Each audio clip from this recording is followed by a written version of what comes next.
Je suis né libre, libre de courir dans les champs près de la hutte de ma mère, libre de nager dans le ruisseau clair qui traversait mon village.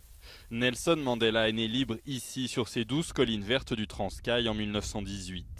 Si cette liberté n'était qu'illusion face au pouvoir raciste blanc de l'époque, l'attachement à sa terre d'origine ne l'a jamais quitté. L'ex-président a construit à Kounou, le village des Mandela, une maison dans laquelle il se rendait régulièrement.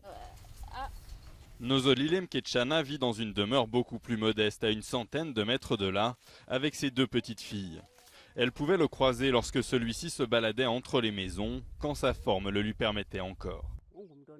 C'est une personne aimante, même si vous avez les mains pleines de terre parce que vous revenez des champs, il n'hésite pas à vous serrer la main et vous saluer. Tout le village a bénéficié de la générosité du vieux héros, qui avait pour habitude de se rendre à Kounou chaque mois de décembre. Celui à qui la compagnie des enfants manquait tant sur l'île prison de Robben Island en profitait pour jouer les Pères Noël. Je sais que Tata Mandela est quelqu'un qui aime les enfants. Pour le 25 décembre, il nous appelait et nous donnait des jouets, des affaires pour l'école, des uniformes, des livres. Des cadeaux pour les enfants, mais pas de traitement de faveur. Les villageois se souviennent que dès sa sortie de prison, en 1990, Nelson Mandela les avait prévenus. Kounou resterait un village comme les autres. Il nous a dit « Oui mes frères, je suis de retour, mais peu importe ce que je fais, je ne peux pas commencer ici maintenant que je suis président. Je veux que tout le pays comprenne la valeur de l'être humain, que tout le monde doit avoir accès à l'éducation pour pouvoir un jour devenir président. »